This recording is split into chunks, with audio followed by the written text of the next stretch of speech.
Hello, World Wide Web. I'm Dr. Shado, the internet personality with the best hair, and I think I finally figured out an action movie to cover that is not also horror. The one starring Jet Li. Why does it sound like I should be more specific? Yes, the movie is called The One, and this is from 2001, which means I'm continuing my unintentional tradition of reviewing movies that are blatantly riding the coattails of The Matrix without actually having reviewed The Matrix yet. However, The One wasn't your average cheapo Asylum or Miramax production. There was a lot that actually went into producing and marketing this thing. It was made on a budget of $50 million and made over $70 million worldwide, despite mostly negative reviews. Yep, we've got another movie whose reputation precedes it, but when have I cared what other reviewers say? Besides constantly bringing it up, I mean. The One is a story about Jet Li, who must do battle with Jet Li, because only Jet Li can be Jet Li and The One. I think that's it. Anyway, let's look at The One starring Jet Li and see if Jet Li is The One, or if this obvious reference to Neo comes back to bite the movie on the ass. The film opens with a shiny special effects expenditure, explaining for the audience the nature of multiverse theory, or at least Hollywood's version of it. We have the technology to travel between universes. How? We just do! Makes me wonder the difference between sci-fi and childhood make-believe. The opening explains the rest of the plot, that multiverse travel is heavily regulated and policed. Plus, there are multiple versions of everyone in every different universe. I wonder what an alternate version of me would look like.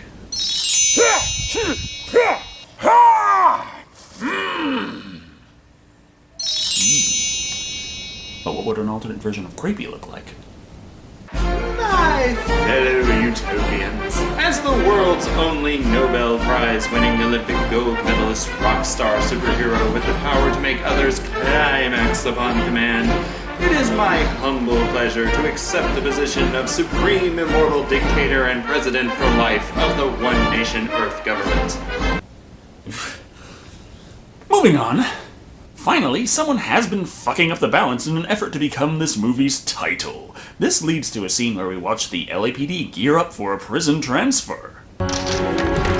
President Gore addressed the joint session of Congress today. Oh, that explains why they aren't nearly as well armed as they are in our universe. This is an alternate reality. They are transferring Jet Li, or at least an alternate universe counterpart of his character. This version, known as Lawless, demonstrates abnormal strength, bending prison bars with a single kick as the cops lead him away from his cell. Which makes you wonder why he didn't just break out earlier, since he could literally do that. When they reach the armored van, Lawless and the cops are ambushed by an unknown assailant. The prisoner is taken out relatively quickly, and his assassin is revealed to be himself! Saves a little money on the cast. What follows is a pretty fucking kick-ass fight scene, obviously inspired by The Matrix, but I can't help but enjoy it, due in no small part thanks to the soundtrack.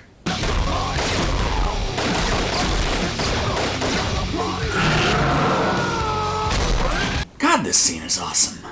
The action spills out into the street where Jet Li escapes on foot, while the police follow in squad cars. Holy shit! He's doing 50! I'm guessing this universe goes off of a very different measuring system, since it's pretty obvious he's just lightly jogging past very slow-moving cars. Jet Li manages to escape the cops with a super leap, proving that white men can jump. Or at least Chinese men can. Don't you remember Yao Ming? But wait, now that he's escaped from the regular police, he has to contend with the super-dimensional police, which consists of Delroy Lindo as Agent Harry Rodecker and Jason Statham as Agent Evan Funch.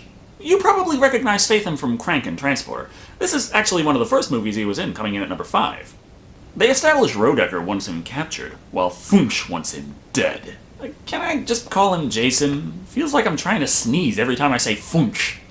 The dimensional felon is attempting an interdimensional jump, but the agents override it. One very painful electric light tunnel later, and the agents are back at headquarters. So do I make a reference to Borderlands or Phantasy Star Online? With him in custody, they begin to tally off his victims, which consist of a lot of pictures of Jet Li in various wigs. Victim 118, Sven Law, Tucana Universe. Victim 119, Ni Day Law, Canopus Universe. I can't help but imagine how this scene would play out with the cast of Judge Dredd. Sven Law! Nide Law! The audience learns that Law has killed himself 123 times. There's only 2 of them left now, so he only has to kill 1 more to become the one. As in, kill the other one. Pretty sure suicide doesn't count. While his sentence is being carried out, banishment to a prison universe, Jessica Rabbit shows up to witness the event. And, no, I don't know who she is or why she's there to help Law, and it's never really explained, so I'm just gonna keep calling her Jessica Rabbit. To be unified forever. A rat bomb? Seriously, you've got technology out the ass and... well, yeah. And evidently, setting off a bomb kicks off the soundtrack as sort of an early warning system.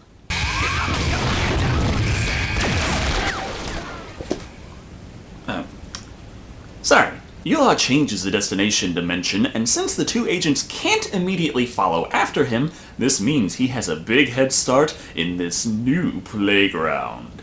It has something to do with stars going supernova and black holes, even though black hole is implosion and supernova explosion. Well, you can get a black hole after a supernova if it's a supermassive star. Fuck it, it's Hollywood physics. The point is, Law has a head start. Considering there's only one other version of him left in the multiverse, it's pretty clear where Law is headed, our dimension. Which leads us back to the opening where... President Bush addressed the joint session of Congress today, where he outlined the White House plan for universal health care.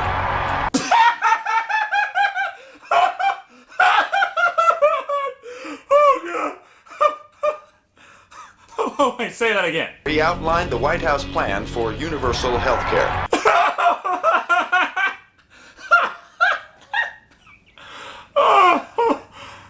Wait, I got an idea. He outlined the White House plan for universal health care. Next up, more Elvis sightings. Yep, I'll buy that one. This time, however, Jet Li is not the prisoner, but the policeman, Gabe Law, played by...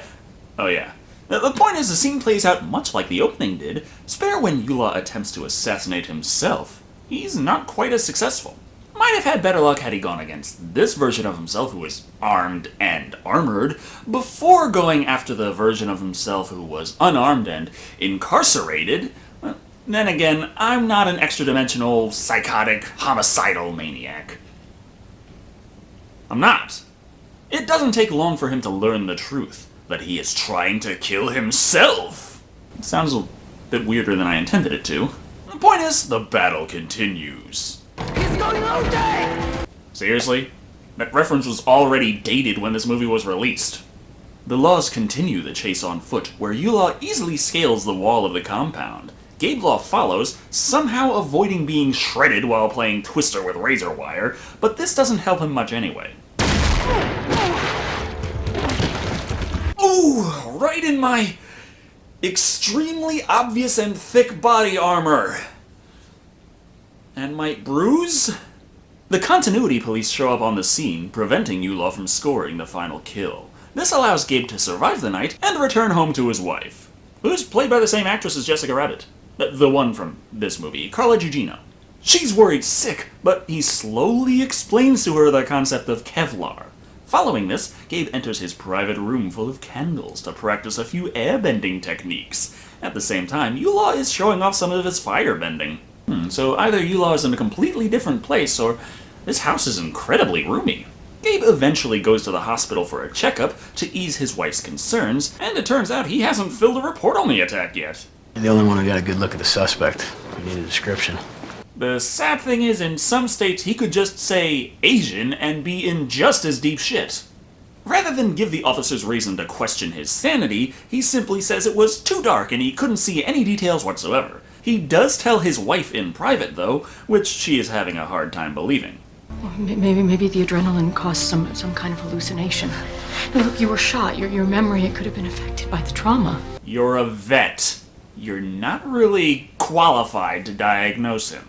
Nevertheless, it's time for his checkup, which is an MRI because superpowered magnets are the safest way to check if there's bits of metal stuck in your flesh. Or maybe they think that the physical condition of his brain will explain if he has any psychological scarring from the shootout. Lose the wedding ring. Safety first. I like that. Helps make sure that absolutely nothing will go wrong in this scene. What are you doing? Now we have to start over. Why? What did I do? Except for that whole murderous doppelganger thing. Luckily enough, the dimensional detectives arrive, and we get another pretty kick-ass action sequence out of this, where the police see Law escaping after shots are fired, but of course don't see Gabe following after, so this leads to a case of mistaken identity. I don't want to hurt you. I don't want to. Hey, you guys! Please stop making me punch you! He does eventually escape, with TK telling Gabe to head home. Okay, in 3, 2, 1... But I'm gonna be fine, I promise. We're gonna make sure that there's 4 units on the way to your house right now. In what universe were you thinking that they wouldn't stake out his place of residence? With the space-time patrol, Jason is tailing Gabe, while Rodecker works on bringing in Law. Jason isn't doing so good at it, as Gabe gets the drop on him easily enough, which brings us to a long exposition dump detailing the rest of this movie's plot. Suffice to say, there is a finite source of energy, and there are only a finite number of universes out there. 125, strangely enough. And evidently, all this energy is divided equally among all versions of oneself. And so when one version of oneself dies, the remaining energy is distributed evenly amongst the remainder. And that gives you superpowers if you get enough of it, I guess. But they aren't sure what will happen to the multiverse should someone be a single recipient for non-specific energy. Some people think you'd explode, some people think you'd implode. Some think you just implode. You're missing one. Some people think you'd become a god. You know, that's probably the only theory that has any amount of evidence to back it up. Seriously, there hasn't been a hint that there's some kind of multiverse instability at all during the entire movie, yet every time this guy's on camera, he's doing superhuman shit. So Rodecker and Law end up duking it out. Interestingly enough, despite being a demigod at this point, Law still winds up suffering a few blows at the hands of puny human Rodecker. It's almost as if fight scenes are more interesting if both parties are capable of being hit. Then again, who would screw up that simple of a concept? Seagal! Law whoops Rodecker's ass just the same, but the agent has one last trick up his sleeve. Painful and untimely death! With that, there's the ultimatum that Law turn himself in, or turn into ashes. Third choice. Yeah, we haven't even hit the 50-minute mark now. It kinda sucked to have the climax already. With that, he disarms the bomb, and police pop up out of nowhere, giving us another action scene that, while not really important to the plot, was kick-ass enough to make it into most of the trailers for this movie. He should have been wearing a helmet. After all is said and done, TK makes it back home, along with a very hefty police escort. This requires an extremely elaborate ruse to deceive these top men of law enforcement. I've gotta do my girl stuff. Or that. With her privacy ensured, TK checks the entrance to the attic, finding one of the two Laws hiding there and needing their gun. But which one is it? Did you ever think we met that day at the bookstore we'd be in this kind of mess? I wonder if the homicidal lunatic would be able to see through such a incredibly loaded question. Even if I knew, I still would have come in. Evidently not. Because, surprise, they didn't meet at a bookstore.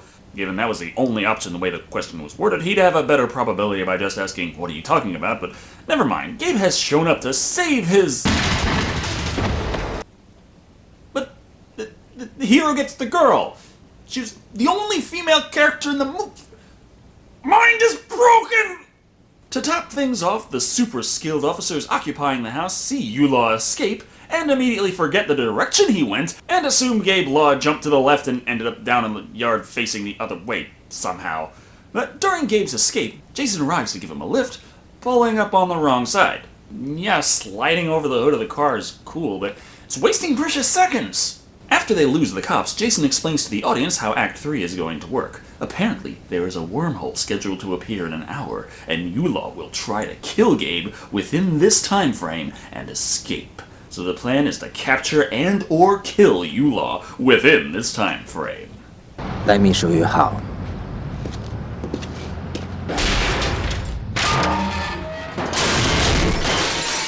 Well, that will work, so long as he is a stationary object that illuminates. Jason tracks the location of the scheduled wormhole, which happens to be in a power station's ostensibly large boiler room. This wormhole knows that it's in an action movie. That or A Nightmare on Elm Street as directed by Michael Bay. Hold on, we haven't confirmed that there are no workers in here. To be fair, I would be running like hell from that too. Law separates his pursuers with an explosive plot device, but neither suffers any real damage from this, as we see Jason moments later attempting a daring leap of his own. Yeah. After you've seen Jet Li performing superhuman stunts for the whole movie, it's a little underwhelming, Jason. Law gets the jump on Jason, disarming him and breaking a leg. He probably doesn't even need his superhuman speed to catch up with him, and is just showing off at this point. Oh no! Is he about to kill Jason? Who will show up to save this poor soul? You came here for me. Now I'm here for you. I am the only other person in this movie with the same superpowers. Does make sense.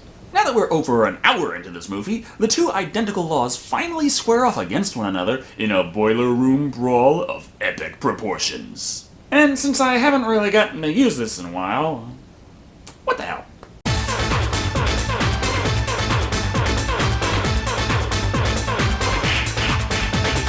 And he punches and kicks, and there's flying all around, and flips, and this, and that, and it is an awesome fight scene, okay? It honestly continues for quite a while, but never feels too long as they keep mixing it up during the same scene. And I dare anyone out there to find a fight more awesome than Jet Li versus Jet Li in a rain of slow-mo sparks. Jet Li is Jet Li, and Jet Li in Jet Li versus Jet Li in Sparks. See it in IMAX 3 this summer.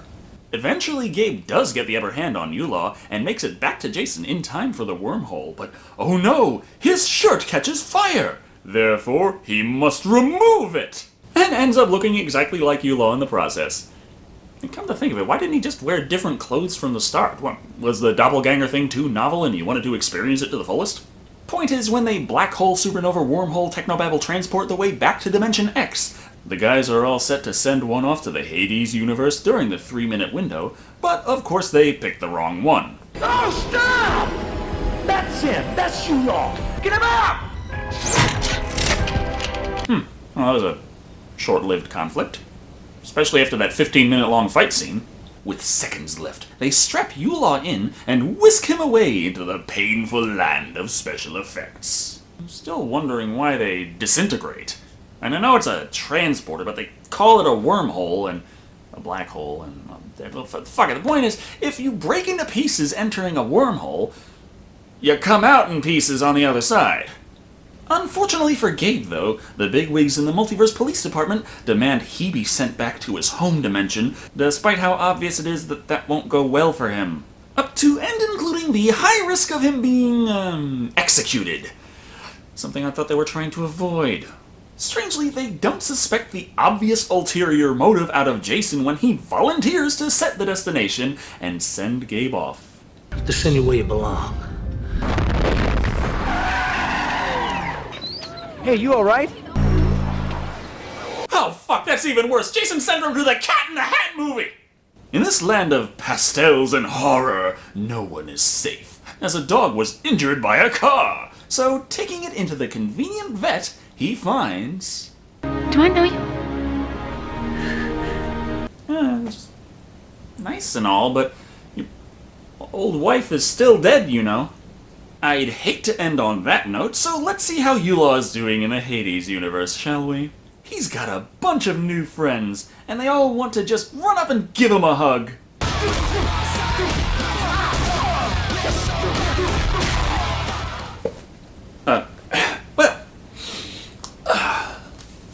That was the one, and it's a fucking blast! I'm trying to figure out why this got overly negative reviews, honestly. Yeah, the title and CGI-enhanced action make it more than a little obvious it was trying to ride the popularity of The Matrix, but the actual story is unique enough and stands on its own. There are shortcomings, but, well, what movie doesn't have shortcomings? First off, the acting overall is what you would call adequate. Nobody gives terrible performances, but even scenes that seem like they would be the parts you remember and quote years after seeing it just come and go without much depth of emotion. Of course, this is an action movie, obviously, and emotional depth isn't exactly the big draw. The main attraction is kick-ass fight scenes and spectacles of danger, and in that sense, this movie delivers. Sure, the CGI hasn't aged as well as some, and the soundtrack, while I love it, is certainly a reflection of the year this movie was made, which works against a film's ability to stay timeless. Still, the variety at work is impressive to say the least, especially considering it's a movie about Jet Li fighting Jet Li. The distinctions made between the two characters' fighting styles, demeanor, and, well, okay, their wardrobe was the same, but other than that, they're very distinctive. Overall, The One is an action joyride from start to finish, with impressive choreography and a kick-ass soundtrack to boot. There are more than a few flaws, but very few actually work to bring the movie down. It does what it set out to accomplish, and is damn entertaining, coming in at 4 motorcycles to the face out of 5. Well, seriously, how often are high-tech masterful plans foiled by a rat with a bomb shoved up its ass? Not too often, I hope. No. Thank you all for watching. I've been Shado, and remember, We were supposed to plug the Patreon campaign this week. Creepy, would you stop interrupting my show? Especially in the middle of my send-off line? Oh, I'm sorry. I was under the impression that you actually wanted to go to Japan to film Gamerathon 3. No, I do, but... But what? Where was our Japanese-themed crossover this month? What are you complaining about? We did Hellraiser Revelations in the first week of September. What the hell did that have to do with Japan? What the hell did it have to do with Hellraiser? Forget it. I'll take care of this, like I always do. Whatever the hell that's supposed to mean. Thank you all for watching. I've been Shado, and remember, stop hitting yourself. Stop hitting yourself.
President Bush addressed the joint session of Congress today, where he outlined the White House plan for universal health care.